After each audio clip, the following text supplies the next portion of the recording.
రోమీయులకు రాసిన పత్రిక 8వ అధ్యాయం 18-19 వచనాలు చదువుతున్నాను. మన ఎడల ప్రత్యక్షము కాబోవు మహిమ ఎదుట ఎప్పటి కాలపు శ్రమలు ఎన్న తగినవి కావని ఎంచుచున్నాను. దేవుని కుమారుల ప్రత్యక్షత కొరకు సృష్టి మిగుల ఆశతో తేరి చూచుచు కనిపెట్టుచునున్నది. మళ్ళీ చదువుతున్నానండి. మన ఎడల ప్రత్యక్షము కాబోవు మహిమ ఎదుట ఎప్పటి కాలపు శ్రమలు ఎన్న తగినవి కావని ఎంచుచున్నాను. దేవుని కుమారుల ప్రత్యక్షత కొరకు సృష్టి మిగుల ఆశతో తేరి చూచుచు కనిపెట్టుచున్నది. ప్రార్థన చేసుకుందాం. ప్రేమ కలిగిన మా పరలోకపు తండ్రి, మీ ఘనమైన అతి పరిశుద్ధమైన మనకు వందనాలు స్తోత్రాలు తెలియజేస్తా ఉన్నాను ప్రభువా. ఉదయకాల సమయంలో మీ సన్నిధికి చేరి మిమ్మల్ని స్తుతించి ఆరాధించడానికి దయచేసి అవకాశాన్ని బట్టి మీకు వందనాలు. అలాగే ఈ సమయంలో ప్రభువా నాయన యొక్క వాక్యపు వెలుగులో మమ్మల్ని మేము పరిశీలించుకొని ప్రభువా నాయన బలలో చేయి వేయడానికి ప్రభువా నాయన సిద్ధపరచమని, వాక్యం ద్వారా ధైర్యంగా ప్రభువా నాయన అందులో పాల్గొనడానికి కావలసిన ధైర్యం విశ్వాసం దయచేయమని, అలాగే ప్రభువా నాయన మా పాపాలని అతిక్రమాల్ని ప్రభువా నాయన ఒప్పుకొని విడిచిపెట్టడానికి ఇష్టపడడానికి ప్రభువా నాయన సహాయం దయచేయమని ప్రాధేయపడతా ఉన్నాం. మమ్మల్ని సిద్ధపరచమని ప్రభువా, వాక్యం మా హృదయంలో భద్రపరచమని, వినిగ్రహించి లోబడ్డానికి కృప చూపించమని, ప్రతి అంధకార శక్తిని ఆటంకాన్ని దూరపరచమని, ఘనత మహిమ ప్రభావాలు మీకే ఆరోపిస్తూ సయ్యా మీరే మాట్లాడమని, పరిశుద్ధాత్మ దేవ మీరే మాట్లాడమని విని ప్రభువా లోబడ్డానికి సహాయం దయచేయమని, అంధకార శక్తిని లయపరచమని యేసు ప్రభు వారి అతి పరిశుద్ధమైన నామంలో ప్రార్థన అడిగి వేడుకుంటున్నాం తండ్రి. Amen amen. ఈ ఎగ్జామ్స్ టైం కాబట్టి ఉదాహరణ ఏంటంటే, ఒక ఇద్దరు స్టూడెంట్స్కి ఒక లెక్క నేర్చుకోమని చెప్పామనుకోండి, అంటే కొంచెం లేజీగా ఉన్న వాళ్ళు ఏం చేస్తారంటే, ఫర్ ఎగ్జాంపుల్ మెమరైజ్ చేసి బై హార్ట్ చేసేసారు అనుకోండి. ఒక లెక్క అట్లా 4-5 స్టెప్సే ఉన్నాయి లెక్కలు గుర్తుంచుకోవచ్చు అని చెప్పి దేని తర్వాత ఏదో వస్తుందని బై హార్ట్ చేసేసారు. ఇంకొక అబ్బాయి ఏమో ఎట్లా లెక్క ఏంటని అర్థం చేసుకున్నాడు అనుకుందాం. అర్థం చేసుకొని నేర్చుకున్నాడు. ఈ ఎవరైతే బై హార్ట్ చేసేసాడో త్వరగా వచ్చేసింది. నేర్చుకోవాలనుకున్న అబ్బాయి కొంచెం టైం బట్టి నేర్చుకున్నాడు, అర్థం చేసుకున్నాడు లెక్కని. ఎగ్జామ్స్ టైం వచ్చింది, మేబీ 6 months తర్వాత 1 year తర్వాత. అప్పుడు ఏమవుతుంది, ఆ బై హార్ట్ చేసింది గుర్తుండకపోవచ్చు, మర్చిపోయి ఉండొచ్చు, దాన్ని అక్కడికి వెళ్ళిన తర్వాత అది గుర్తు రాకపోవచ్చు, ఏమైనా అవ్వచ్చు. లెక్క ఆల్రెడీ ఎట్లా చేయాలో తెలిసింది అనుకోండి, చేయొచ్చు, ఈజీగా చేసుకోవచ్చు. ఆ ఎగ్జామ్ టైంలో ఎక్కువ ఎఫర్ట్ పెట్టాల్సిన అవసరం లేదు. ఒక అబ్బాయి ఎవరైతే అర్థం చేసుకున్నాడో, కానీ ఈ ఏవైతే బై హార్ట్ చేస్తున్నాడో ఫస్ట్ నుంచి ఎక్కువ కష్టపడాల్సి వస్తుంది కదా. అవన్నీ మళ్ళీ బై హార్ట్ చేసుకున్నవన్నీ నేర్చుకోవాలంటే చాలా కష్టపడాల్సి వస్తుంది. ఎక్కువ కష్టపడినా మార్కులు రావట్లేదు, ఈజీగా మార్కులు వచ్చేస్తున్నాయి ఇంకొక అబ్బాయి. సో క్రిస్టియన్ లైఫ్ కూడా హార్డా లేకపోతే ఈజీయా, కష్టమా లేకపోతే సులభమా క్రైస్తవ జీవితం అనేది చాలాసార్లు మనకు వచ్చే ఒక ప్రశ్న. క్రైస్తవ జీవితం కష్టమా లేకపోతే ఈజీగా జీవించొచ్చా అన్నది. ఒక మాట చదువుకుందాం. మనం చూడండి, మత్తయి సువార్తలో ఒక మాట చదువుతాను. మత్తయి సువార్త 16వ అధ్యాయం. మత్తయి సువార్త 16వ అధ్యాయం.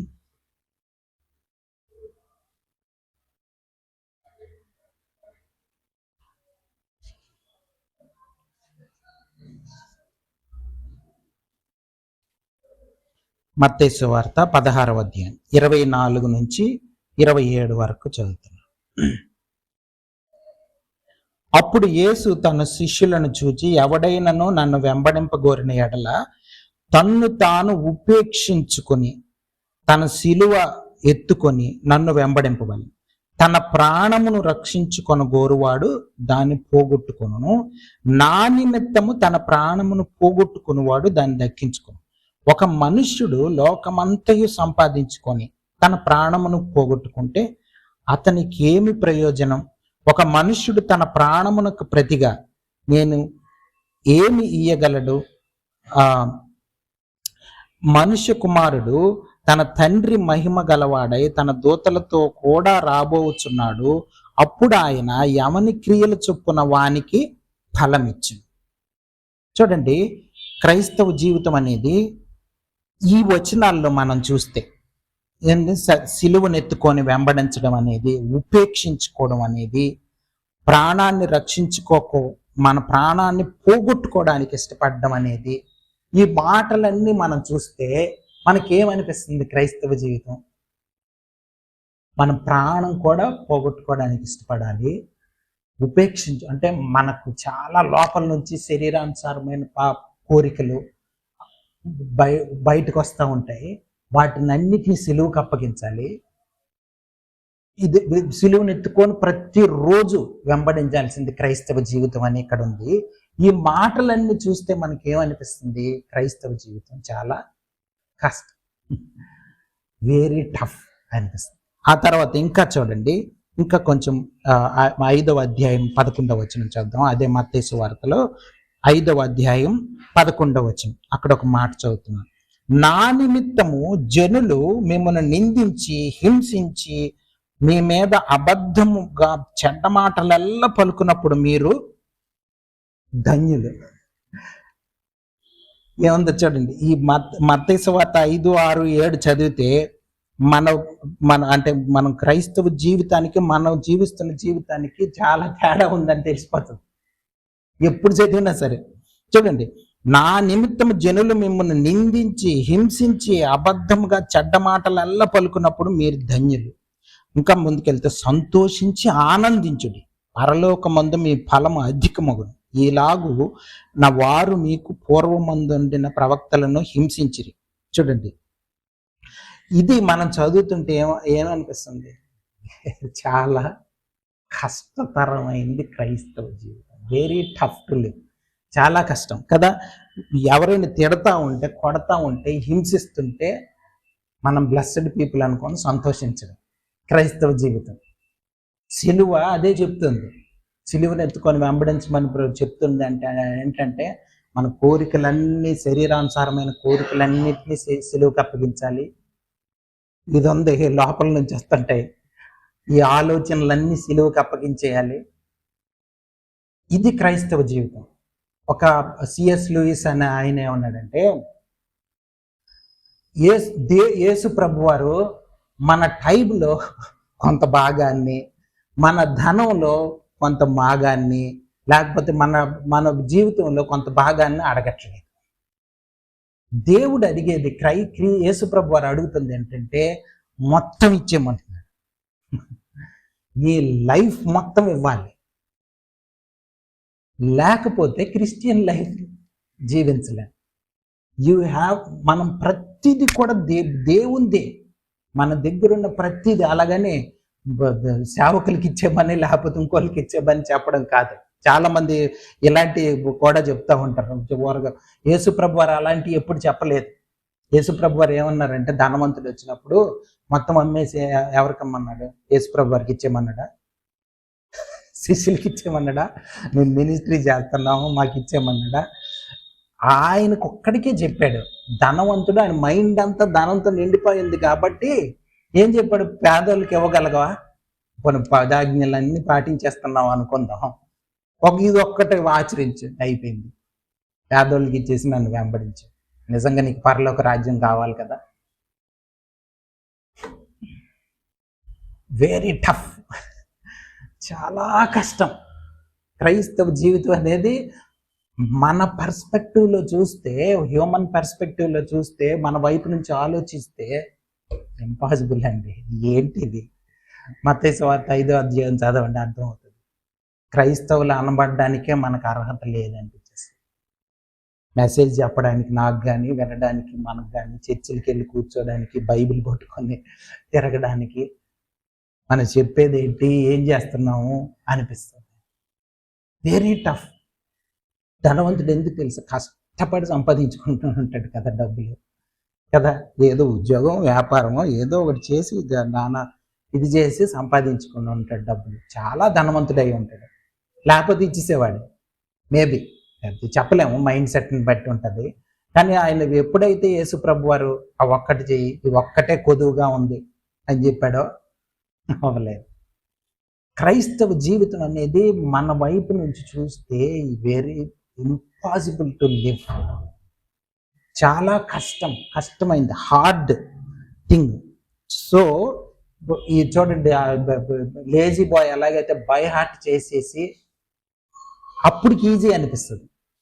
నెక్స్ట్ డే టెస్ట్ ఉంది, ఈరోజు జస్ట్ 3 లెక్కలే నేర్చుకోవాలనుకోండి, అప్పటికప్పుడు ఈజీగా బై హార్ట్ చేసేసి వెళ్ళి రాసేయచ్చు, ఫుల్ మార్కులు రావచ్చు కూడా. కానీ తర్వాత రియల్ టెస్ట్ ఉంది, అక్కడ ఒక 100 లెక్కలు గుర్తుంచుకోవాలంటే అవుతుందా? అవ్వదు. సో ఇది క్రైస్తవ జీవితం అనేది మనకై మనం మన ఆలోచనలతోని జీవించేద్దామంటే అయ్యేది కాదు. పరిశుద్ధాత్మ దేవునికి లోబడేది క్రైస్తవ జీవితం. వాక్యానికి శరీరానుసారమైన జీవితాన్ని సిలువకు అప్పగించి దేవునికి లోబడేది. చూడండి, ఒకటి చెప్తాను, ఇంకా ముందుకెళ్తే ఒక మాట యేసు ప్రభు వారు అన్నారు. అదే 5వ అధ్యాయంలో 48వ వచనం చదువుతున్నాను చూడండి. మీకు ఈ వచనం చదివితే ఇంకా వెరీ టఫ్ అనిపిస్తుంది. చూడండి, 5వ అధ్యాయం 48. మీ పరలోకపు తండ్రి పరిపూర్ణుడు గనుక మీరును పరిపూర్ణులుగా ఉండేదారు. Perfect life, Christian life expect చేస్తాడు దేవుడు. ఊరకనే నార్మల్గా జీవించే జీవితాలు కావు. ఆదివారం చర్చికి వెళ్ళి ఖాళీగా ఉన్నప్పుడు ప్రార్థన చేసి మన దగ్గర మిగిలిన డబ్బులు ఇచ్చేసి, ఇలాంటిది కాదు క్రైస్తవ జీవితం అనేది. పర్ఫెక్ట్ లైఫ్ కావాలని దేవుడు ఎక్స్పెక్ట్ చేస్తున్నాడు. దేవుడు అటువంటి పరిపూర్ణమైన జీవితం కావాలని చేస్తున్నాడు. ఇంకా చూడండి, ఎటువంటి క్రైస్తవ జీవితం జీవిస్తే ఈ లోక సంబంధంగా మనం ఎదుర్కోవాల్సిన సమస్యలు చూడండి. 5వ అధ్యాయంలో 34వ వచనం నుంచి చదువుతున్నాను చూడండి. లోక సంబంధంగా క్రైస్తవ జీవితంతో ఉన్న ఇది ప్రాబ్లం. నేను మీతో చెప్పున్నదేమనగా, ఎంత మాత్రము ఒట్టు పెట్టుకొనవద్దు, ఆకాశం తోడనవద్దు, అది దేవుని సింహాసనం, భూమి తోడనవద్దు, అది పాదపీఠము, యెరూషలేము తోడనవద్దు, అది మహారాజు పట్టణం.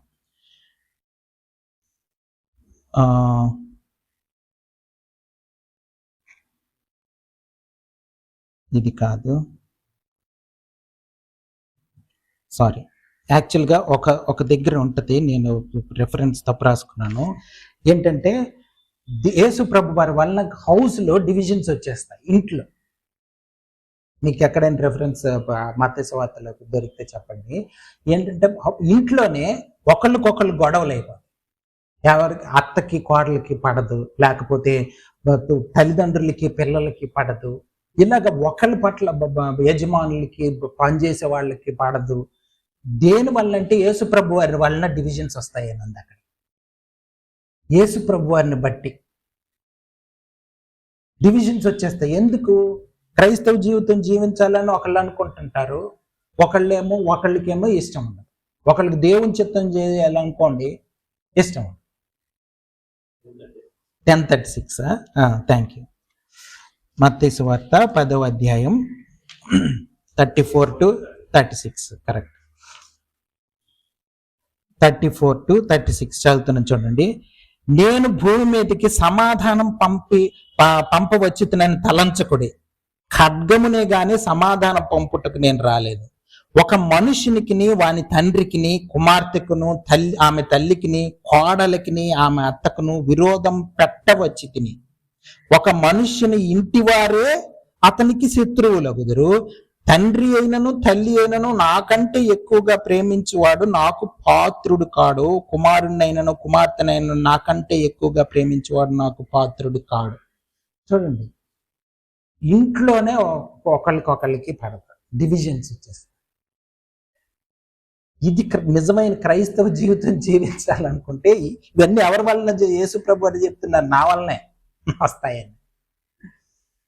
యేసు ప్రభు వారిని బట్టే నిజంగా మనం క్రైస్తవ జీవితం జీవించాలనుకున్న మరుక్షణం నుంచి డివిజన్ స్టార్ట్ అయింది.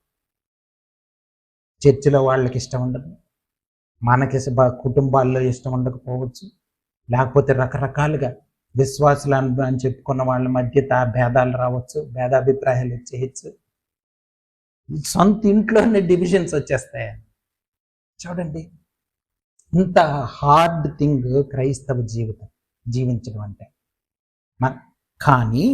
కానీ చూడండి, ఒక మాట చదువుతాను. మత్తయి సువార్త 11వ అధ్యాయం 28, 29, 30 చదువుతాం. మనకు తెలిసిన మాటలు ఇవి. మత్తయి సువార్త 11వ అధ్యాయం 28, 29, 30. ప్రయాసపడి భారం మోసుకొనుచున్న సమస్త జనులారా నా యొద్దకు రండి, నేను మీకు విశ్రాంతి కలుగజేతును. నేను సాత్వికుడును దీన మనస్సు గలవాడును గనుక మీ మీద నా కాడి ఎత్తుకొని నా యొద్ద నేర్చుకునుడి, అప్పుడు మీ ప్రాణములకు విశ్రాంతి దొరుకును. ఎలయనగా నా కాడి సులువుగాను నా భారము తేలికగాను ఉన్నది. ఈ వాక్యం చదివితే మనకేమనిపిస్తుంది? క్రిస్టియన్ లైఫ్ హార్డా ఈజీయా? ఈజీ అనిపిస్తుంది. ఎలాగా అంటే Christian life both harder and easy, రెండు కూడా. క్రిస్టియన్ లైఫ్ అన్నది కష్టము, ఈజీ. ఎలా కష్టము అంటే కష్టాలు, శ్రమలు, ఇరుకులు, ఇబ్బందులు ఇవన్నీ వస్తాయి కదా. ఇంట్లో వాళ్ళు వ్యతిరేకం అవ్వచ్చు, ఏదైనా వచ్చు, ఇదన్నీ చూస్తే క్రిస్టియన్ లైఫ్ చాలా కష్టం. శ్రమలు అనుభవించే వాళ్ళ దగ్గరికి వెళ్తే క్రిస్టియన్ లైఫ్ చాలా కష్టం అండి. కొంతమంది యేసయ్యా నన్ను తీసుకెళ్ళిపోయిన ఆయన అని ప్రార్థన చేసే వాళ్ళు కూడా ఉంటారు. భరించలేక, కష్టాలు అవి భరించలేక పల్లెటూర్లలో అక్కడ ఇక్కడ. ఒక ఆయన ఉన్నాడు, ట్రైబల్ లీడరు, ఒక ట్రైబల్ ఏరియా, అస్సాం ట్రైబల్ ఏరియాలో. యాక్చువల్గా ఈ పాట అలాగే వచ్చింది, I have decided to follow Jesus అన్న పాట ఉంది కదా, చిన్నప్పటి నుంచి మనం పాడుకుంటాం. ఆ పాట ఎలాగొచ్చిందంటే, ఈ అస్సాం ఏరియాలో మిషనరీస్ వచ్చి పనిచేస్తూ ఉంటే, దేవుని వాక్యం చెప్తా ఉంటే, ట్రైబల్స్లో అందరికి వాక్యం చెప్తే ఒకే ఒక కుటుంబం దేవుని నమ్ముకుంది. ఓకే, నమ్ముకుంటే ట్రైబల్ లీడర్ వచ్చి, బాబు నాయన మనం అందరం వేరే ఇది, నువ్వు ఎక్కడో ఫారెనర్స్ వచ్చి వాళ్ళు ఏదో చెప్తుంటే నువ్వు నమ్ముకొని అట్లా చేస్తే ఇక్కడ ఉండడానికి అవ్వదు, లేకపోతే నిన్ను వెళ్ళేసేస్తాం కూడా కాదు, చంపేస్తాం డైరెక్ట్గా, నీ కుటుంబాన్ని నిన్ను చంపేస్తామని ఇచ్చేసారు. అప్పుడు చంపేస్తా ఉంటే, చంపడానికి వాళ్ళని నిల్చోబెట్టేస్తే, ఇప్పటికైనా ఒప్పుకో, ఆ మతం రెనౌన్స్ చేసేసి ఇటువైపు తిరిగిపో అంటే, ఆయన పాడిన పాట ఇది, I have decided to follow Jesus అనే పాట. అప్పుడు ఆయన పాడిన పాట చూడండి, చాలా చాలా కష్టం అనిపిస్తుంది ఆయనకి. అటువంటి శ్రమలు కానీ మనం అనిపిస్తే, కానీ అతని లోపల యేసు ప్రభు వారి యొక్క శాంతి సమాధానాలు. ఆ కుటుంబం చనిపోయిన తర్వాత ఆ లీడరే మారిపోయాడు. మారిపోయి ఏంటి, ఎవరో బయట నుంచి వేరే దేశాల నుంచి వచ్చి ఏదో మాటలు చెప్పి తను అన్ని ప్రాణాలే అర్పించేశాడు, కుటుంబం మొత్తం ప్రాణాలు అర్పించేశారు ఏంటని ఆలోచించుకొని, అప్పుడు క్రైస్తవ జీవితం అంటే ఏంటో తెలుసుకొని అర్థం చేసుకొని, అప్పుడు ఆ ఏరియా అంతా, ఆ ట్రైబల్ మొత్తం, ఆ ట్రైబ్ అంతా మారిపోయింది, ఆ లీడర్ మారిపోవడం విధానాన్ని బట్టి. సో క్రైస్తవ జీవితం అనేది చాలా కష్టం ఒకవైపు నుంచి. కానీ దేవుని మీద ఆధారపడితే, దేవుని దగ్గర నేర్చుకోవడానికి ఇష్టపడితే, దేవుని కృపకు సమర్పించుకుంటే చాలా సులభం. మనం ఏం చేయాల్సి, ఒక దేవుని వైపు నుంచి ఆలోచిస్తే మనం ఏం చేస్తున్నాం, దేవుడు ఏం చెప్తే అది చేస్తాం.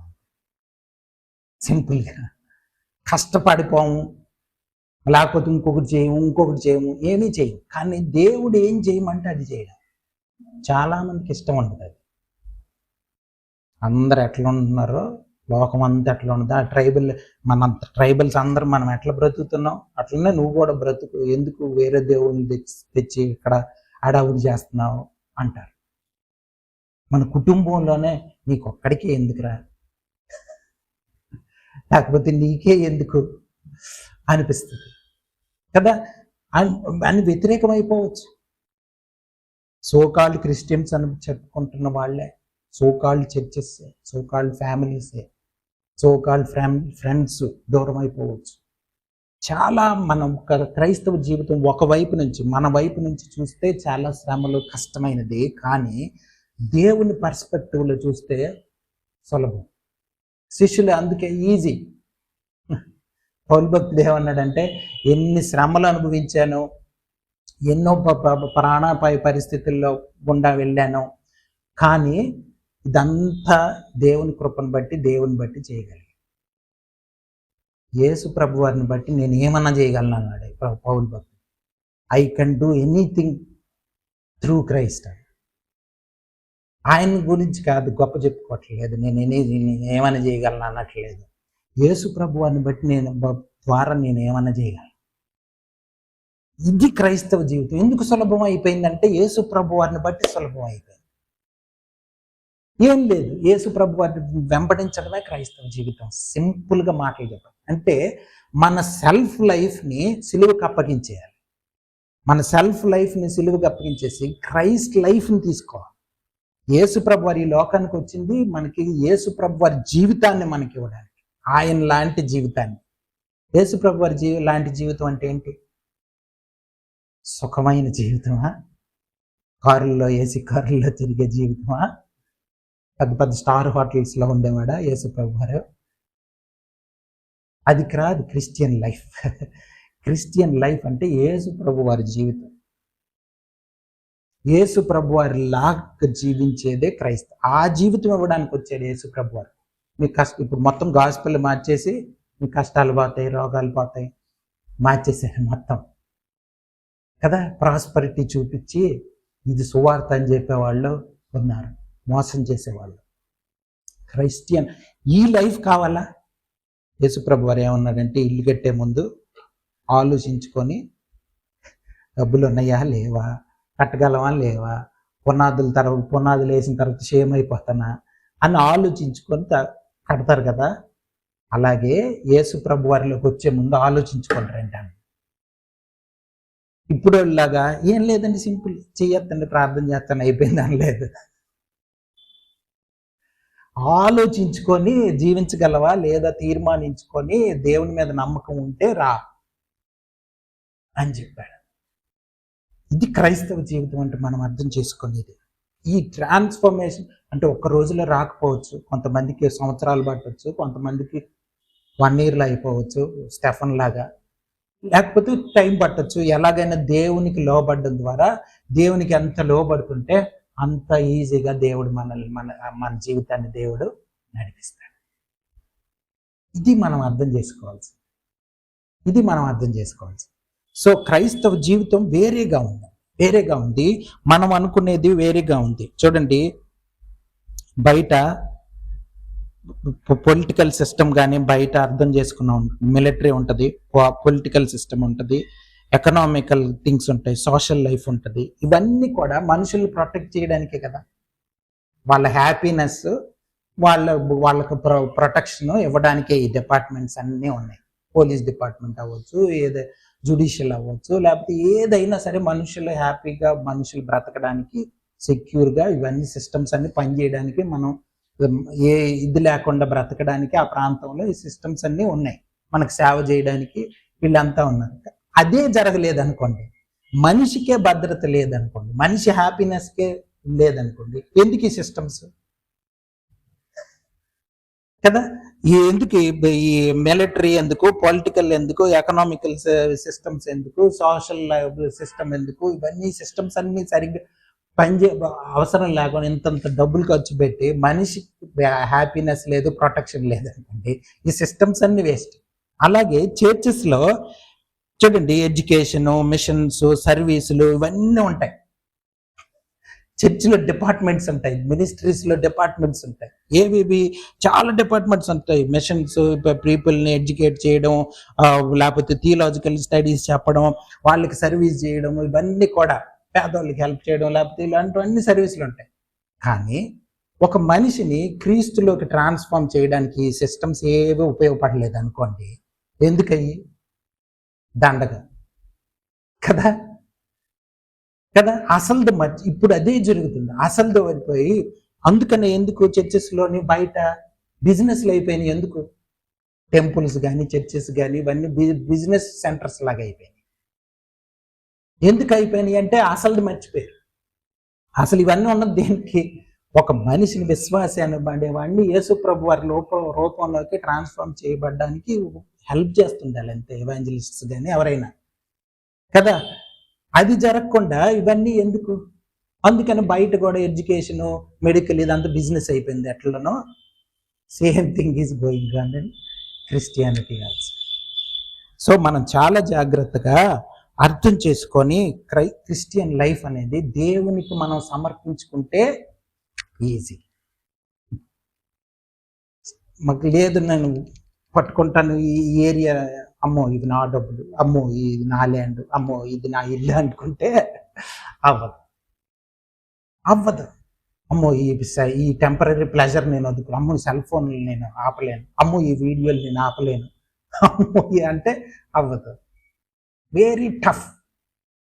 కానీ సిలువ పరిశుద్ధాత్ముడు చెప్పిన వెంటనే హృదయ కాఠిన్యం తీసివేసుకొని దేవునికి సమర్పించుకుంటే ఈజీ, సులువు కాడిమోయడం.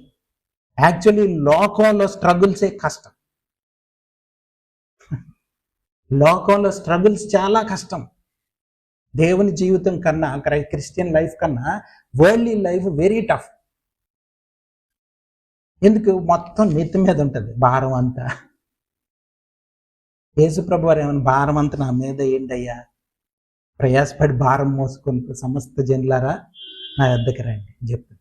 సో ఇది క్రిస్టియన్ లైఫ్ మనం అర్థం చేసుకొని మార్చుకోవడానికి ఇష్టపడదాం. ప్రార్థన చేసుకుందాం. ప్రేమ కలిగిన మా పరలోకపు తండ్రి, మీ ఘనమైన పరిశుద్ధమైన మనకు వందనాలు స్తోత్రాలు తెలియజేస్తా ఉన్నాను ప్రభువా. ఉదయకాల సమయంలో మాతో మాట్లాడినందుకు మీకు ప్రభువా, నాయన వాక్యాన్ని మా హృదయంలో భద్రపరచుకొని నిజమైన క్రైస్తవ జీవితాన్ని ప్రార్థన చేసుకొని ప్రభువా యేసు ప్రభు వారి రూపంలోకి రూపాంతరం చెందబడ్డానికి, ప్రభువా ఈ మాటలు ఉపయోగపడడానికి, ప్రభువా నాయన నిజమైన క్రైస్తవ జీవితానికి మమ్మల్ని మేము సమర్పించుకోవడానికి, శరీరానుసారమైన జీవితాన్ని సంపూర్ణంగా సిలువకు అప్పగించడానికి సహాయం దయచేయమని, అంధకార శక్తిని లయపరచమని యేసు ప్రభు వారి అతి పరిశుద్ధమైన నామంలో ప్రార్థన అడిగి వేడుకొంచున్నాం తండ్రి. ఆమేన్.